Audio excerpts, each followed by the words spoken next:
Boa noite, boa noite. Mais uma terça-feira aqui juntamente com vocês. Que prazer, que alegria, que coisa boa. Que bom que vocês têm nos acompanhado e têm caminhado aí juntamente conosco no Conversa com o Missionário. Como nós temos dito, o nosso maior propósito aqui é trazer um pouco daquilo que tem acontecido pelo mundo em relação a missões, aquilo que Deus tem feito e trazer para você também um despertamento, trazer para você aí um desafio para que você possa responder de fato aquilo que Deus tem te chamado para fazer e aquilo que Deus tem chamado você para ser. Tem sido aqui para nós uma alegria, nós aqui da Igreja Presbiteriana Renovada, nós temos tido uma oportunidade ímpar de crescer, de conversar, de bater um papo com várias pessoas. Semana passada nós tivemos ali com o pastor Luiz, diretamente ali de Cabo Verde, e hoje nós estamos com uma pessoa bem especial, pastor que tem desenvolvido um projeto extraordinário, fantástico. Eu sou suspeito para falar, porque toda vez que eu vou lá, eu me emociono e eu vejo o quanto eu tenho feito pouco. Quando eu vejo o trabalho da Tigui, quando eu vejo o trabalho que a Jocum tem realizado juntamente com os índios ali na base da Jocum do Atini. E hoje nós estamos aqui com o pastor Reginaldo Veloso, líder da base da Jocum Atini. Boa noite, pastor. Boa noite, pastor Reginaldo. Como é que você está, meu irmão? Tranquilo? Opa, boa noite, pastor.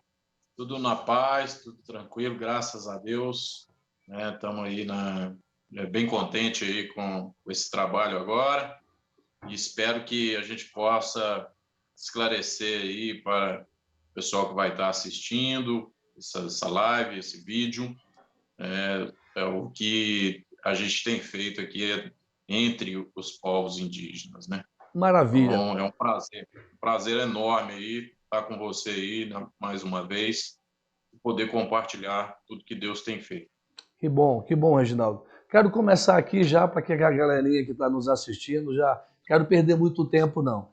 Conta um pouco da tua história, nos fala aí mais ou menos quem é o Reginaldo, de onde o Reginaldo vem, e aí fala pra gente aí um pouco de você. Bom, eu sou Reginaldo Veloso, eu sou natural de Minas Gerais, do interior de Minas, e eu me converti na juventude, aos 20 anos de idade, e logo em seguida já percebi que tinha um chamado missionário. Na época eu não entendia muito bem o que seria isso e tudo, mas ardia o meu coração em relação aos povos, principalmente os povos não alcançados.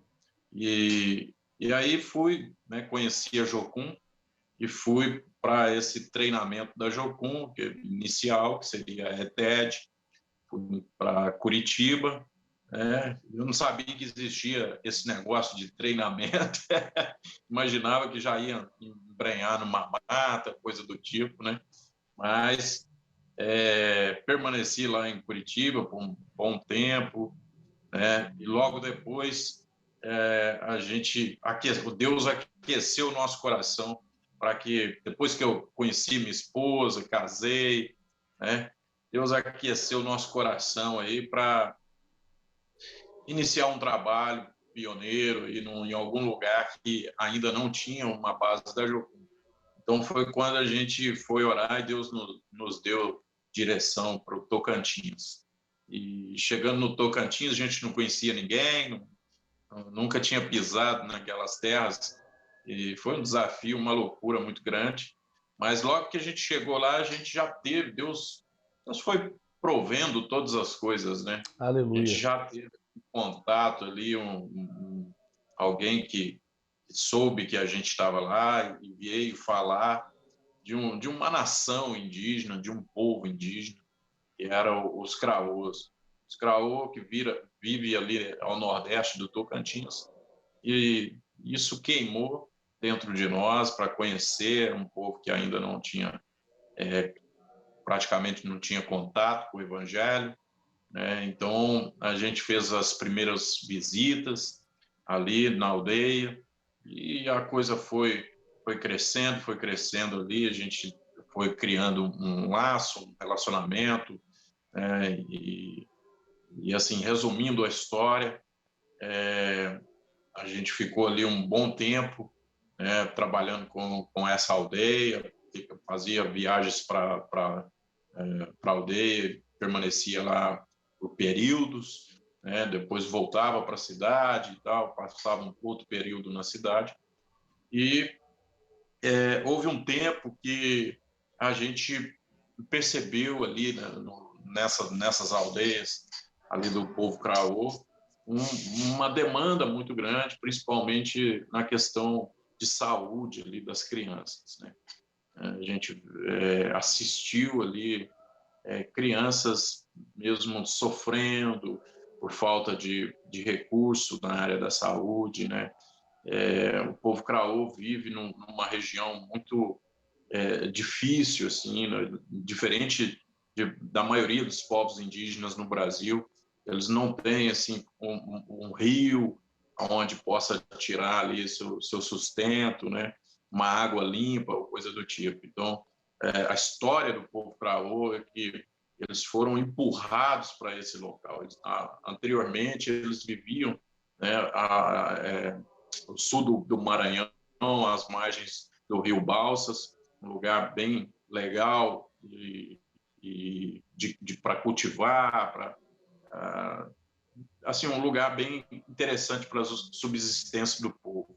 Mas aí, com o avanço ali, principalmente da pecuária, né, os criadores de gado, os fazendeiros, teve um conflito, a história conta isso, que houve um conflito muito grande, um período de conflito entre os indígenas e os fazendeiros, e esse povo foi empurrado ali para essa região, que é uma região seca, uma região faz parte aqui do Cerrado, né, do Brasil, mas é uma região que não tem uma abundância de água, de rios e tal. Eles têm um riacho lá que passa lá dentro da aldeia, mas não tem peixe, não tem essas coisas.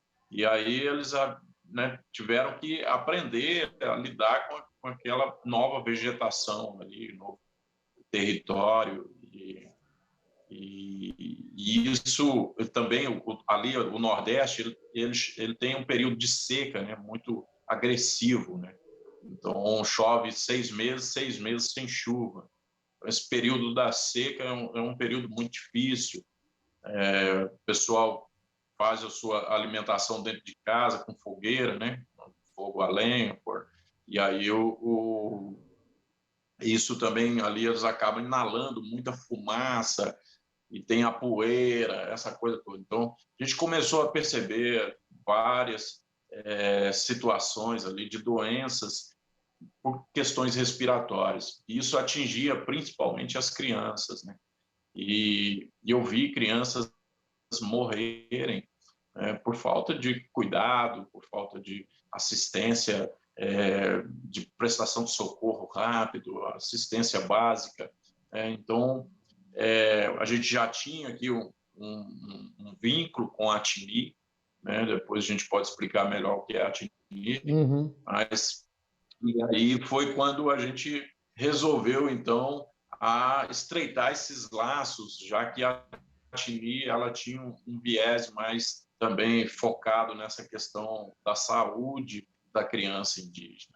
E aí foi quando a gente veio para cá, porque a TINI também estava passando por um processo, né, de crise, falta de obreiros, falta de missionários, liderança, e Deus nos direcionou, então, a assumir essa liderança aqui. Então, hoje nós estamos aqui em Brasília, a TINI, né, conduzindo ele, esse projeto maravilhoso, e tem sido uma honra, tem sido uma graça de Deus mesmo poder servir ao Senhor aqui nesse lugar. Maravilha, maravilha. Deixa eu te fazer uma pergunta, parceiro. Você falou sobre o teu casamento. Você conheceu a sua esposa do campo missionário? Isso, conheci na Jocum, né, em Curitiba. Eu fui primeiro, né, fiz a minha TED, fiquei lá um tempo, trabalhando com os projetos que existiam, e logo depois, passando alguns anos, ela chegou também para fazer a TED. E aí foi quando a gente se conheceu e tal, e as coisas foram se ajustando até que a gente Maravilha. acabou se casando ali, né? Rapaz, ó, você que está nos assistindo aí, presta atenção. Eu vou falar a mesma coisa que eu falei no programa passado. Talvez você esteja aí sonhando em casar, seja você homem, seja você mulher, e Deus está louco para que você se case, mas o teu varão não está dentro da igreja. O teu varão, ou a tua varoa, a sua esposa ou a sua esposa, não está no seu trabalho ou não está ao lado da sua casa. Talvez Deus tenha algo para te presentear e te abençoar no campo missionário. Experiência do Reginaldo, minha experiência, experiência do Luiz e experiência de tantos outros missionários que Deus tem abençoado e que Deus tem feito uma diferença aí bacana, tem juntado, tem constituído família, conhecendo-se no campo. Então presta atenção, se desperta, meu irmão. Talvez aí a bênção que você tem buscado e tem esperado está lá no campo e não onde você está. Então obedeça o que Deus está te chamando, faça o que Deus está te falando e em nome de Jesus receba a bênção no nome de Jesus. Reginaldo, conta pra gente um pouco aí o que é a Atini, né? Como é o trabalho da Atini. Tem muita gente que já ouviu, que já escutou sobre, mas na realidade, quando eu converso com muitas pessoas, eu percebo que falta o entendimento dos objetivos, de como nasceu, o que a Atini desenvolve no seu dia a dia. Então conta pra gente aí um pouco do que é a Atini e o trabalho que você desenvolve aí na base. Bom, sempre para eu responder essa pergunta do que é a TNI, eu sempre começo lá atrás, contando um pouco, refletindo um pouco sobre a nossa história, né? A história do povo brasileiro. Isso é muito importante, apesar de que nós meio que fomos doutrinados a não ter interesse sobre isso, né? Que é a nossa identidade nacional, mas apesar da gente não ter muito interesse, e o fato da gente não ser um povo étnico ou que represente uma etnia, né? Nós brasileiros, do contexto não indígena, urbanos principalmente, mas está muito intrínseco em nós, a nossa cultura, o nosso jeito de ser, essas culturas, né, que se misturaram, que esse caldeamento que aconteceu ao longo da história. Então, e principalmente a cultura indígena é muito presente na nossa própria cultura como povo brasileiro aqui não indígena. Então, é importante a gente sempre mencionar isso e refletir um pouco sobre a história dessa junção, dessa miscigenação.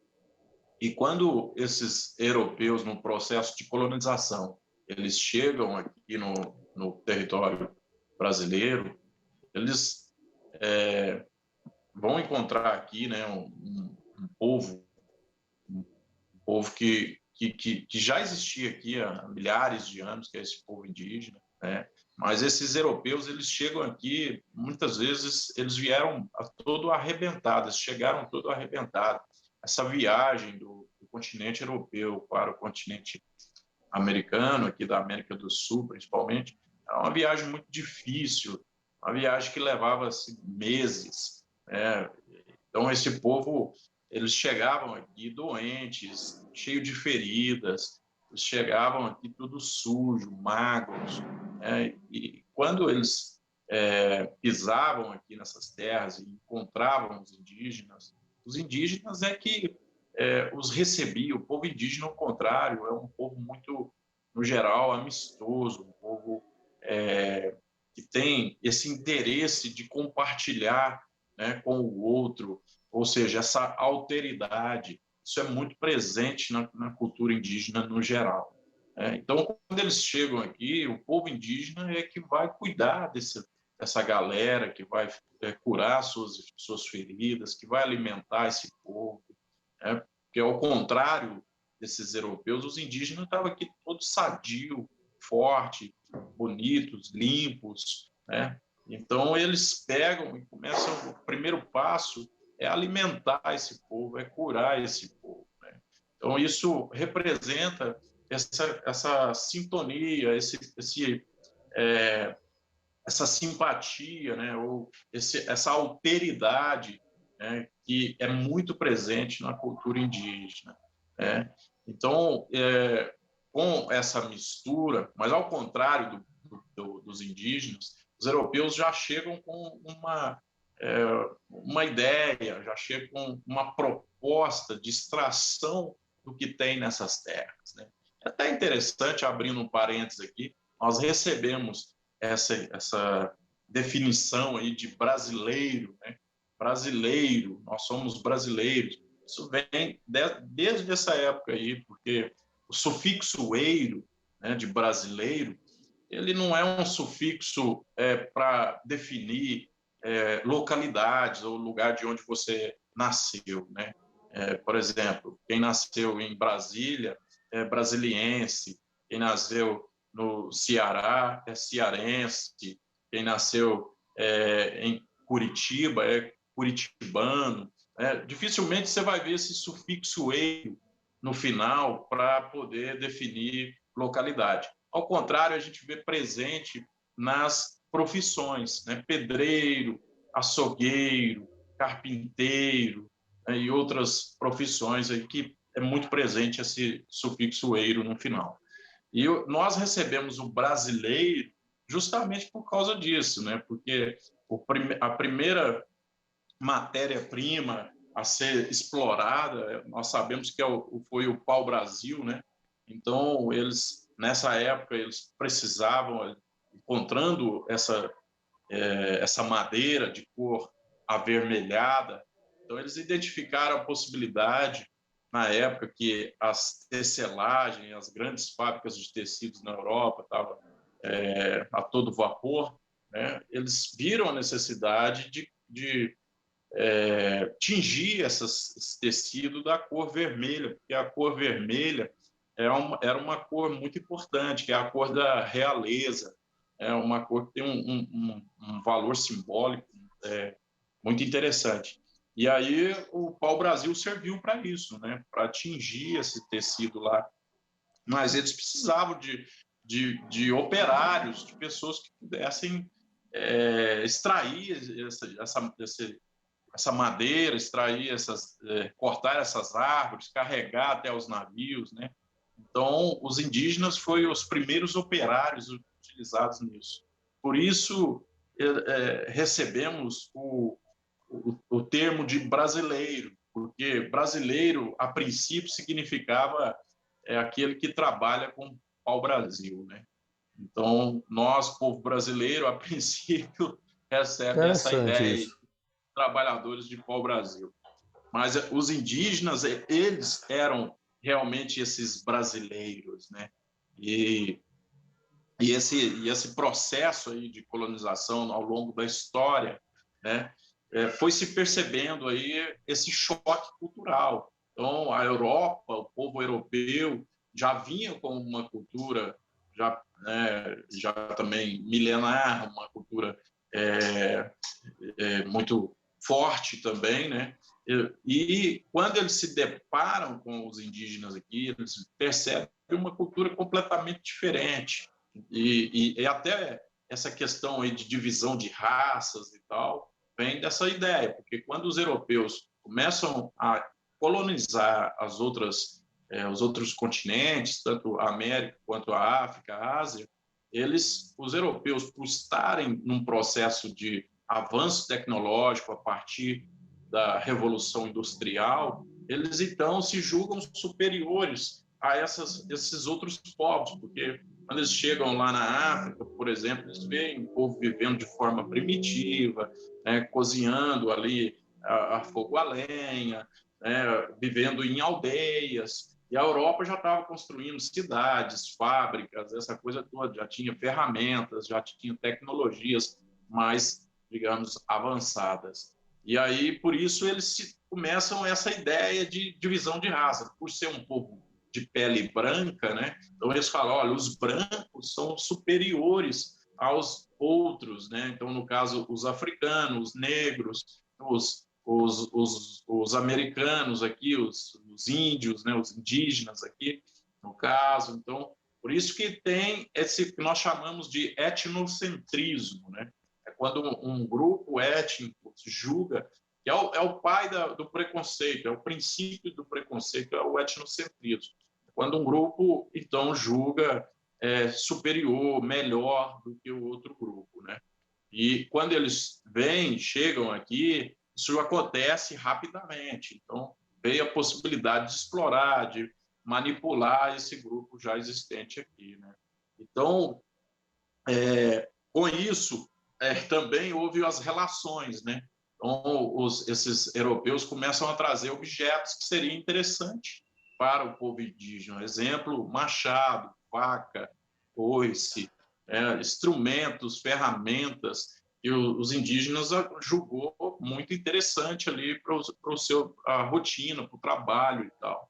E para haver esse escambo, essa troca, né, os indígenas então entregavam muitas vezes ali as suas mulheres para que esses europeus pudessem ter como esposa, né? E essa relação é que foi surgindo aí os primeiros brasileiros, que a princípio até o antropólogo Darcy Ribeiro vai chamar de brasilíndio, né?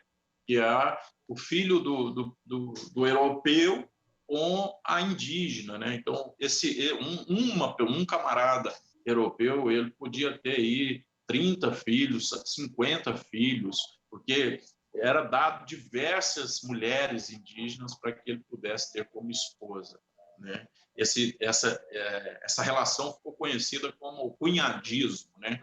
O cunhadismo é o europeu que tem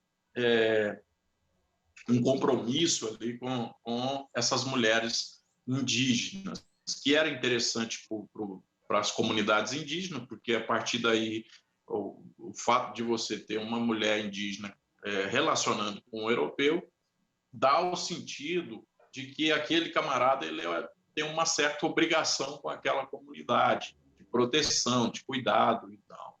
Então, também para os povos indígenas, isso também foi interessante, de certa forma. Mas aí surge esse sujeito, filho do europeu com filho da Índia, né?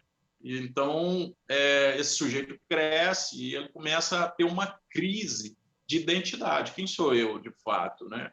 Eu sou o quê? Eu sou índio, né? Mas eu não sou totalmente índio, porque meu pai não é índio, meu pai é branco, meu pai é europeu, né? Mas eu também não sou, eu sou europeu, então não, porque eles também não me reconhecem como um legítimo europeu, né? Porque eu sou filho da Índia aqui. Então, esse sujeito ele se vê numa crise monstruosa, né? O Darcy Ribeiro vai chamar esse processo de ninguémdade. Então, é o ninguém, é o cara que ele não é reconhecido na Europa como um legítimo europeu, mas ele também não é reconhecido na comunidade indígena como um legítimo índio, né? Então, ele fica ali na deriva, ele fica numa situação bem complicada.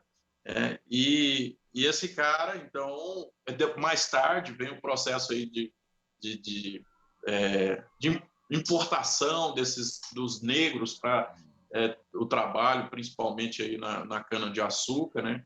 E também acontece essa junção, essa relação desse branco europeu com a negra africana, e surge ali aquele indivíduo ali também que também não se reconhece nem de um lado nem do outro, ele não é valorizado nem como um nem como o outro. Então também é um outro sujeito que fica como também reconhecido como esse processo de ninguémdade, né? E isso é interessante, porque esse cara tem que se virar, ele vai ter que começar a criar a sua própria forma de ser, né? Quem sou eu, sua própria identidade, né? E isso é muito presente em nós. Quando eu digo, olha, nós não temos uma etnia, algo que nos define como um processo étnico, mas nós temos uma identidade nacional, nós temos uma cultura, né? E eu não quero me alongar muito aqui, mas esse pessoal que vivia aqui às margens do Atlântico, né, eles caracterizavam nessa época principalmente a família Tupi, né? E essa família Tupi, dentro da sua cultura, eles viviam um processo de guerra mesmo, né?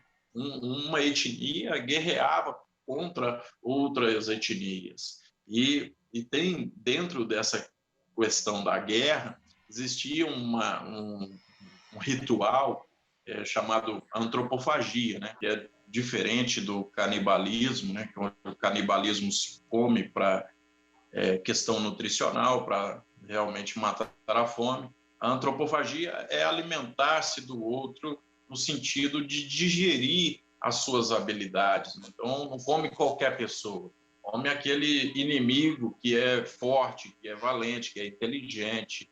E a ideia é digerir ali das suas habilidades, né? Então,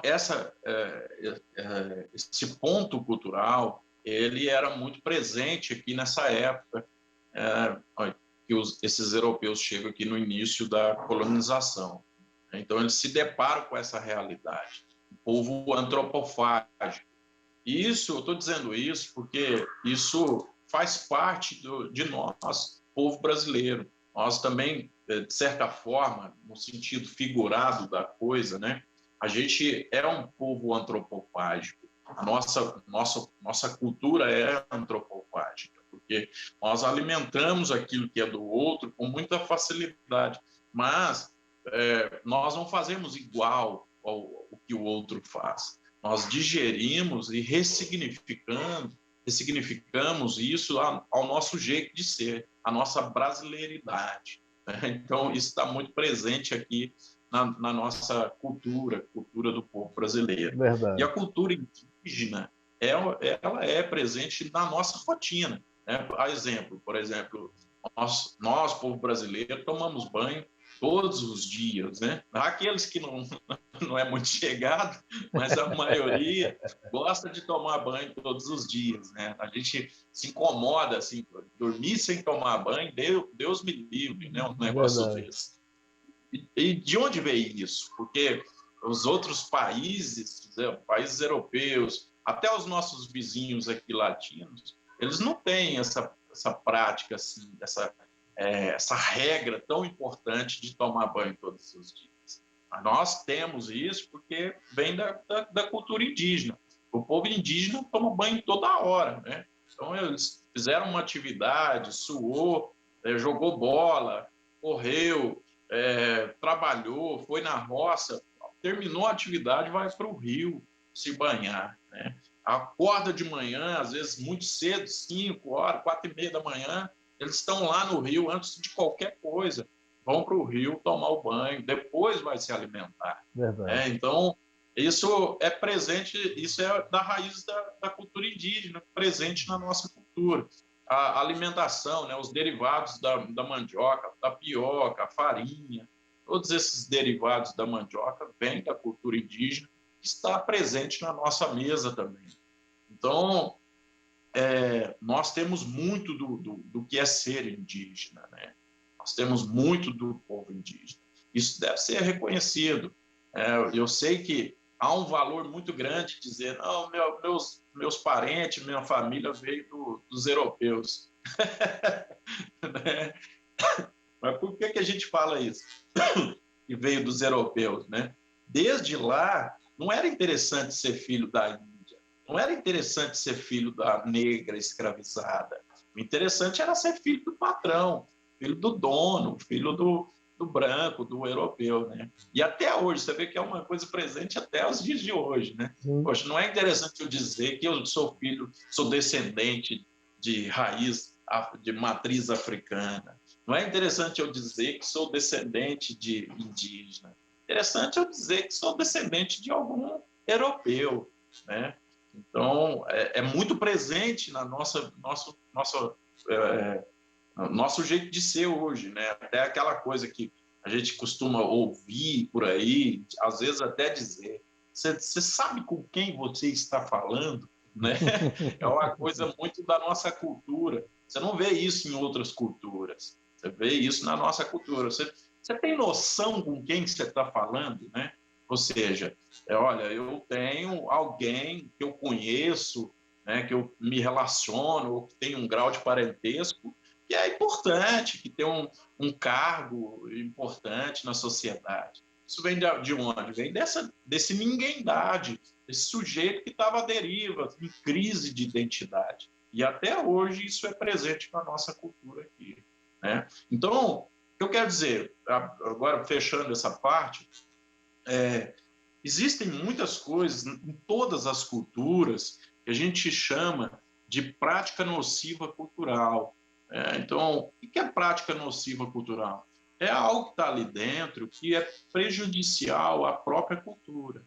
Então, exemplo, a nossa cultura, nós temos o machismo, nós temos a corrupção, o jeitinho brasileiro, né? Isso é presente, você vê todo o tempo isso acontecendo. O jeitinho brasileiro, você está numa fila de mercado, numa fila do banco, ou coisa do tipo, você vê as pessoas, ou até a gente mesmo é impulsionado, tem aquela tentação, né, de lidar. O cara no mercado, ali na seção de fruta, ele sempre vai lá, belisca uma uva, entende? Que ele não paga por ela. Às vezes você vê o cara descascando uma banana, comendo aquela banana e tal, e isso tudo passa despercebido. Isso faz parte do quê? É uma prática nociva, entende? Porque isso é o princípio da corrupção, né? E quando a gente vê os nossos parlamentares aqui, a gente fala, nossa, são corruptos e tal, os políticos, a gente esquece muitas vezes de que esses políticos vieram do povo, né? Está presente no povo.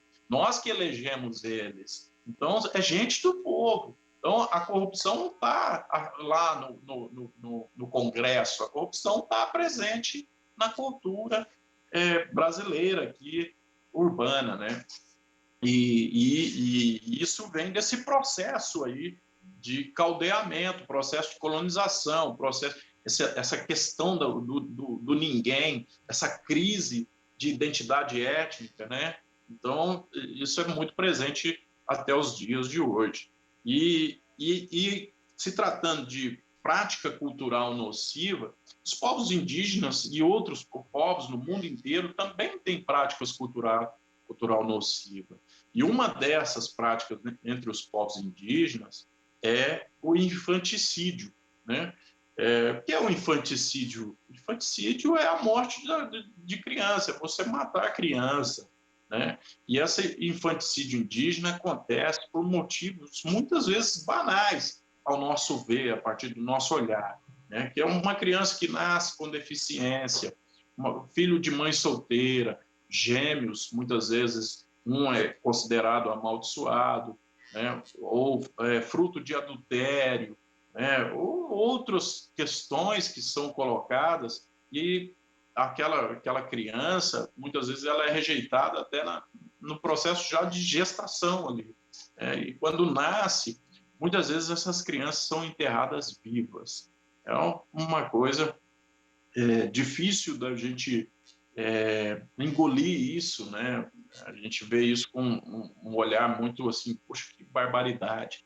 Mas muitas vezes a gente esquece que também tem coisas muito bárbaras na nossa cultura, né? Eu sempre digo, poxa, até pouco tempo atrás, o nosso jeito social era de esconder os deficientes físicos. As famílias escondiam quando não enviava para esses manicômios, onde essas pessoas eram tratadas, recebia tratamento de choque, né, nos manicômios. Então, na nossa cultura também existe coisas muito violentas, bárbaras, né? E ali o que acontece? Quando a gente deixa de praticar essas coisas, nós não estamos deixando de ser culturalmente um povo, né? Não estamos abandonando a nossa cultura quando a gente deixa de praticar isso. A cultura é uma coisa gigantesca, uma coisa muito ampla, né? Então, uma prática cultural nociva, quando você deixa de praticar, você só melhora, você só ajusta culturalmente aquele povo, né? Então, sabendo disso, a ATNI foi criada para esse trabalho de erradicação mesmo da prática do infanticídio, né?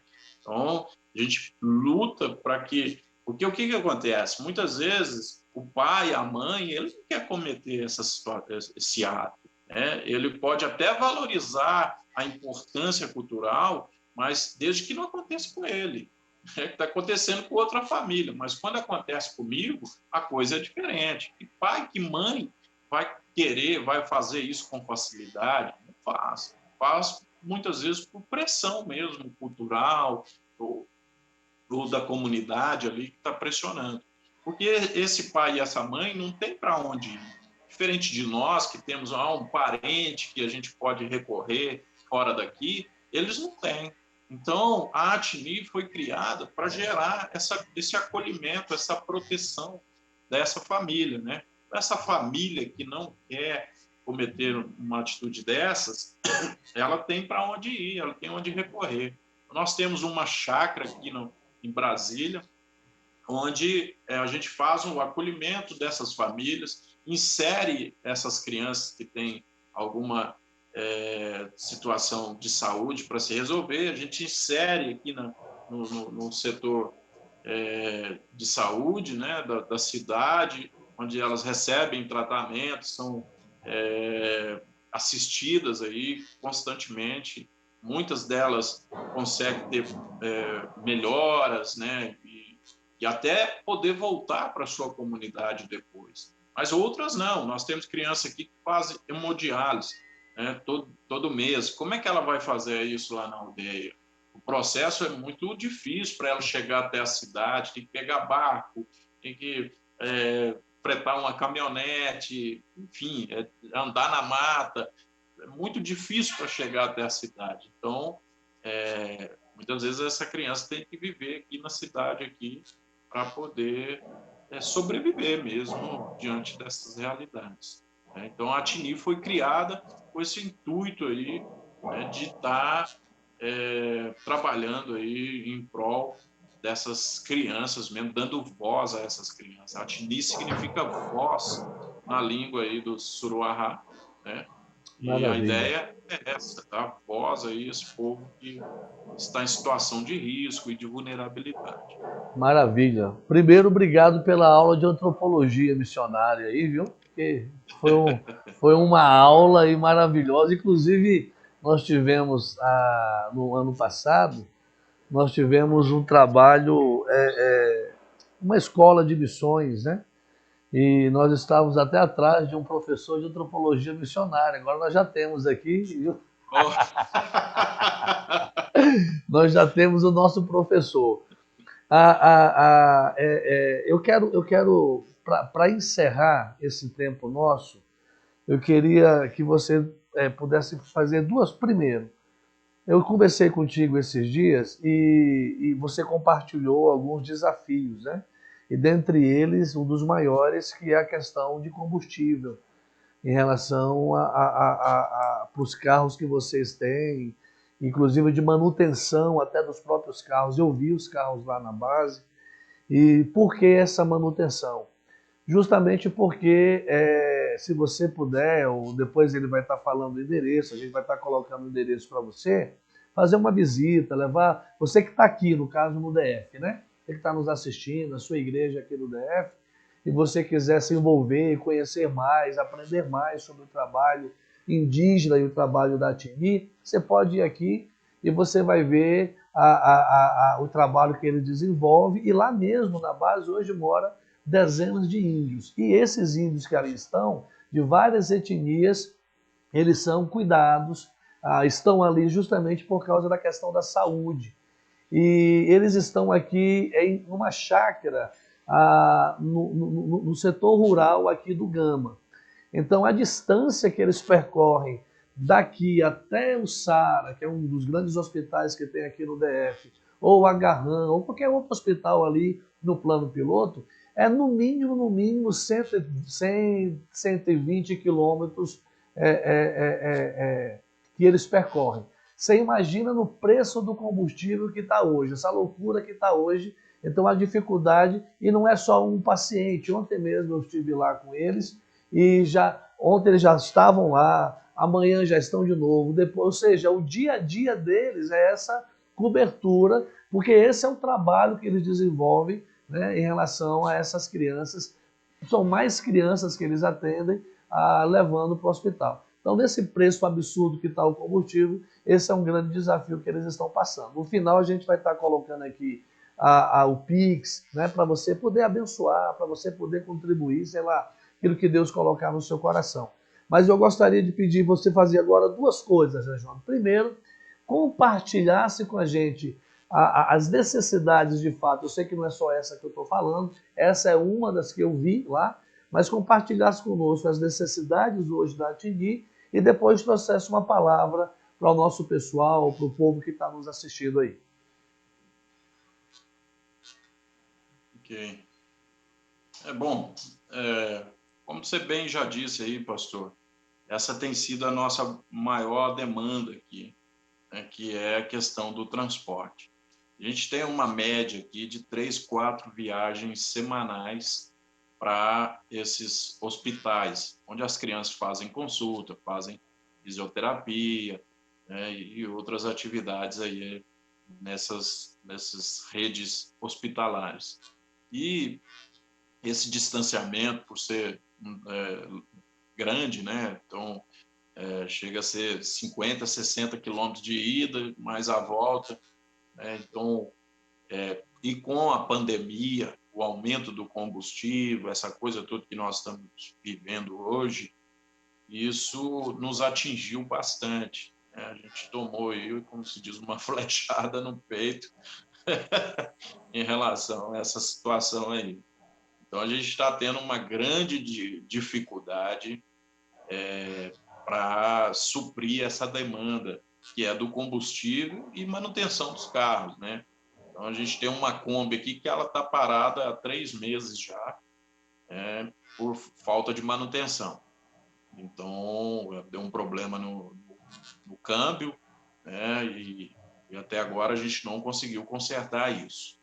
E a gente está usando um outro carro aqui, que já está bem velhinho também, para suprir essa situação. E assim, tem sido a nossa maior dificuldade essa. Nós temos um gasto aqui de quase R$ 2.000 hoje de manutenção e de veículo e combustível. Então, esse tem sido o nosso maior gasto aqui hoje, que é combustível, né? O nosso apelo vem principalmente nesse sentido. A gente tem outras coisas aqui para ser como demanda, que, por exemplo, a ampliação do projeto. Então, a gente sonha aqui em construir novos alojamentos para receber novas famílias. Hoje, a nossa estrutura aqui ela está já superlotada. Então, nós temos famílias que precisam de um lugar de acolhimento, né, de proteção, mas hoje nós não estamos dando conta mais de trazer novas famílias para cá, porque nossa estrutura está bem lotada. Então, nós queremos aí no futuro também ampliar, construir novos alojamentos Amém, para essas amém. famílias. Então, essa tem sido a nossa maior demanda. Mas, de imediato, é o combustível mesmo. Okay. Esse é o nosso apelo agora inicial.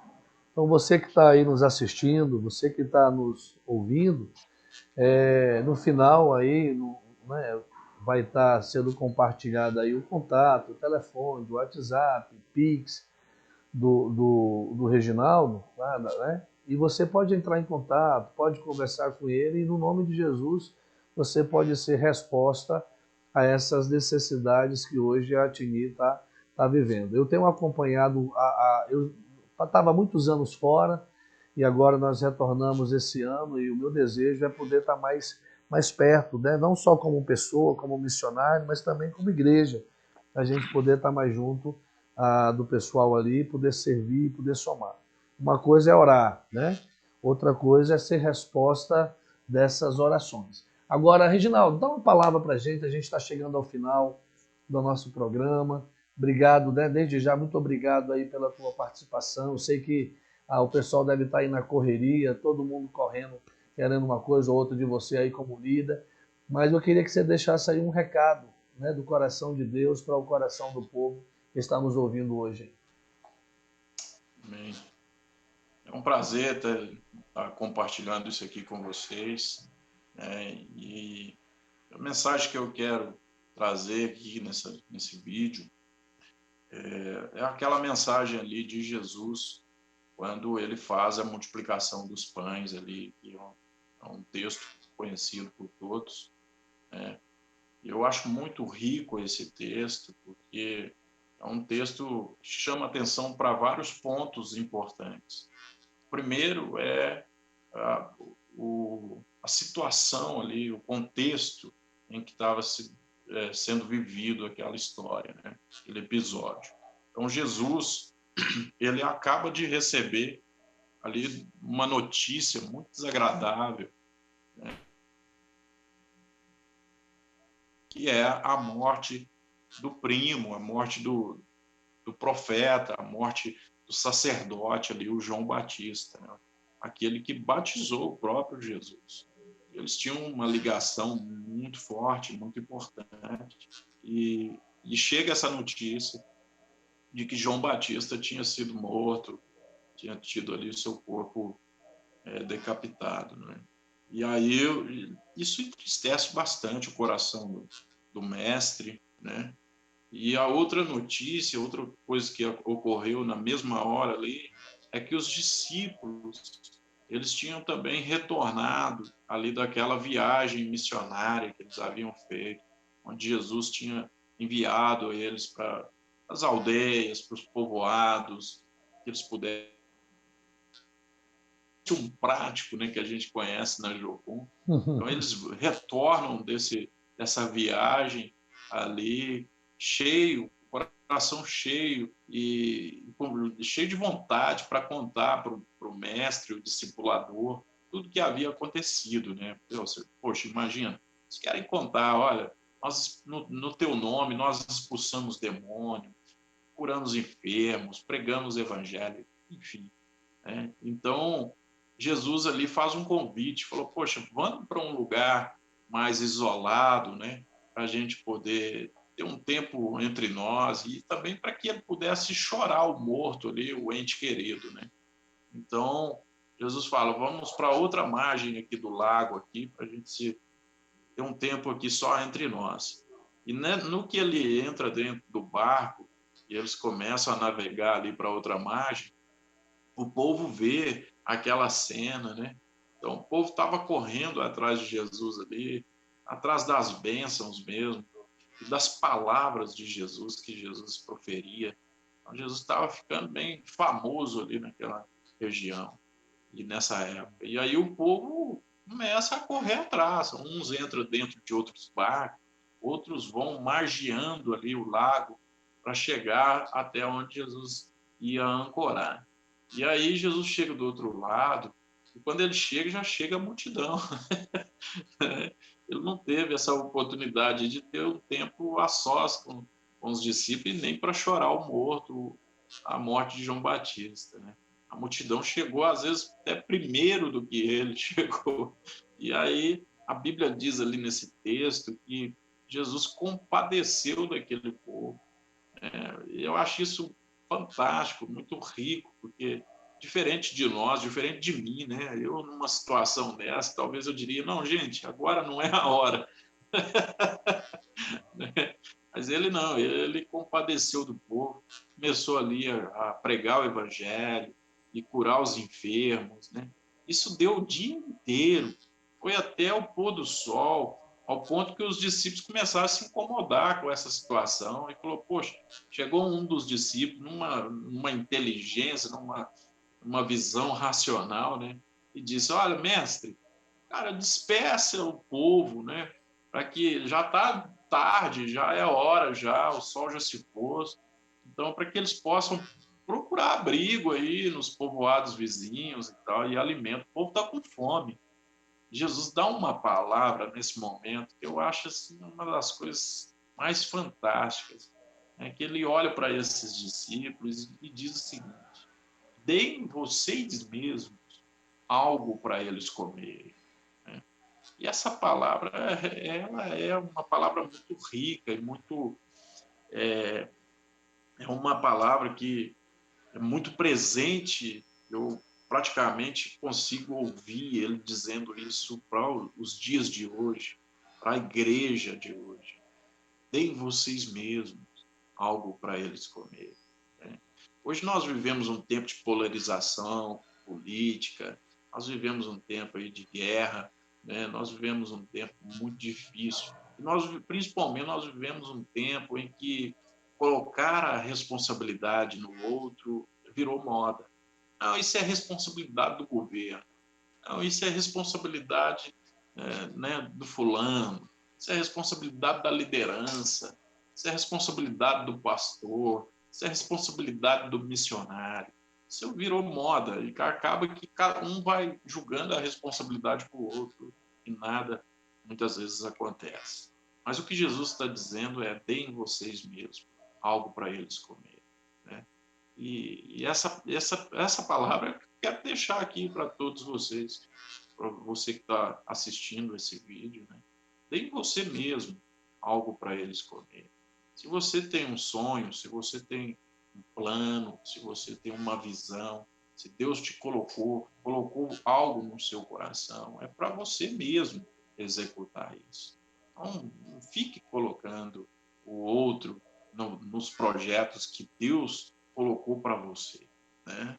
Não se esquiva da voz de Deus, da mensagem, do chamado de Deus para a sua vida.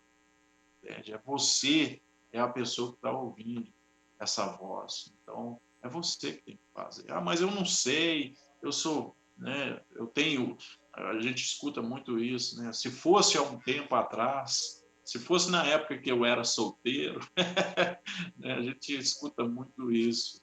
Mas, cara, se Deus está falando com você agora, é para ser feito agora. Amém. Porque Ele pode te dar todas as condições para que seja feito agora. E Ele é dono de tudo, Ele tem todo o poder. Então, se você precisar de algo a mais, não se preocupe. Ele vai te dar, Ele vai te conduzir. Né? Então, os discípulos naquele momento também ficou escandalizados com essa mensagem. E um deles ali, né, racionalmente, inteligente, disse: Senhor, poxa, né, que maluquice é essa? Como se dissesse isso, né? Porque nós temos aqui apenas, eu sempre confundo 2 peixes, 5 pães, ou 5 pães, 2 peixes. Nós temos aqui apenas, acho que é 2 peixes, 5 pães, né? Uhum, é isso mesmo. 2 peixes, 5 pães. Nós temos apenas isso aqui. Né? Ou seja, é impossível de alimentar essa multidão com o que nós temos nas mãos. E também hoje, essa desculpa, né? Ela é muito presente nas nossas vidas. Não? Poxa, eu não tenho condições. Olha o que eu tenho aqui. É mísero, né? É uma coisa muito ínfima diante da proposta da realidade, da necessidade da realidade. Então, é impossível com o que nós temos nas mãos. Né? E Jesus ali, ele faz ali aquilo acontecer de uma forma muito sobrenatural. O impossível de Deus é tudo que Ele quer, a partir de você entregar tudo que você tem. É tudo que você tem, é tudo que eles tinham. Eram aqueles peixes e aqueles pães. Então, entrega tudo que você tem. Né? Não se apegue a essa coisinha, né? Esse pouquinho, que às vezes a gente dá tanto valor a uma coisa de nada, que aquela coisa parece uma coisa assim monstruosa, porque é a minha sobrevivência, isso aqui é meu, é da minha sobrevivência, eu não posso entregar isso, eu vou ficar com o quê?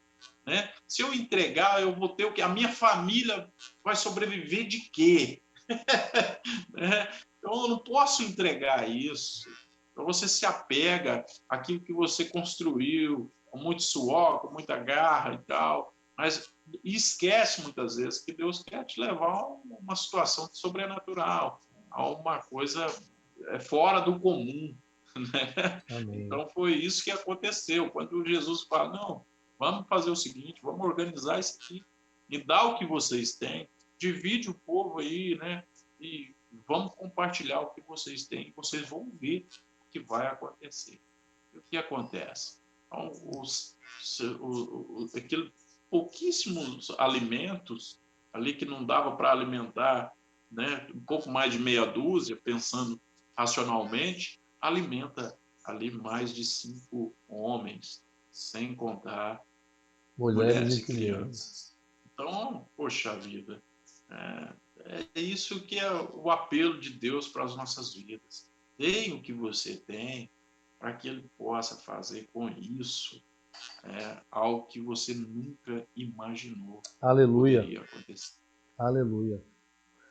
Maravilha. Obrigado, Reginaldo. Que palavra tremenda. E eu espero que você que está aí nos assistindo possa entender essa palavra, né? Possa compreender essa palavra, possa não apenas compreender, mas colocá-la em prática. Eu acredito que o Deus que nós servimos, ele é um Deus missionário, né? A sua missão não é para mim, não é para o Reginaldo, não é para fulano, não é para ciclano, mas é para a igreja, para nós que fomos chamados por ele e que fomos desafiados por eles a vivermos em serviço ao outro. Não faz sentido nenhum, queridos, nós estarmos caminhando numa igreja, sendo chamados por Deus, se não formos para estarmos servindo as pessoas que estão ao nosso lado, enxergando as suas necessidades e podendo ser resposta a cada uma delas. Que Deus te abençoe. Reginaldo, obrigado, meu irmão, um abraço mesmo, obrigado aí pelo carinho, por ter mais uma vez, por ter nos atendido, né? Por ter sido tão pronto em poder estar conosco no nosso programa. E para você que está aí nos assistindo, próxima semana estaremos juntos novamente, terça-feira, às 19 horas. Não vou nem falar quem eu vou convidar, mas com certeza você vai ser bem impactado, porque o nosso próximo convidado vai trazer experiências fantásticas também, assim como o Reginaldo nos trouxe, falando sobre missões, sobre o papel do homem e da mulher, sobre a nossa certeza, vai ser uma bênção. Então, cheiro no teu coração, obrigado por estar conosco, né, mais uma vez aqui. Continua, compartilha, divulga, manda esse vídeo para alguém, manda essa palavra para alguém, porque com certeza o nosso desejo é despertarmos e sermos bênção na vida daqueles que têm o chamado e ainda não puderam ouvir e estão desatentos à voz de Deus em relação à sua vocação e aquilo que Deus tem para a sua vida. Não se esqueça, no final desse vídeo, você vai ter todas as informações, alguns vídeos, você vai ter acesso à conta bancária, você vai ter acesso ao Pix e você vai poder abençoar o ministério do pastor Reginaldo Veloso, você vai poder abençoar a Atini e servir aquelas pessoas com excelência, assim como Deus colocar no teu coração. Cheirão, Deus te abençoe e fica com Deus.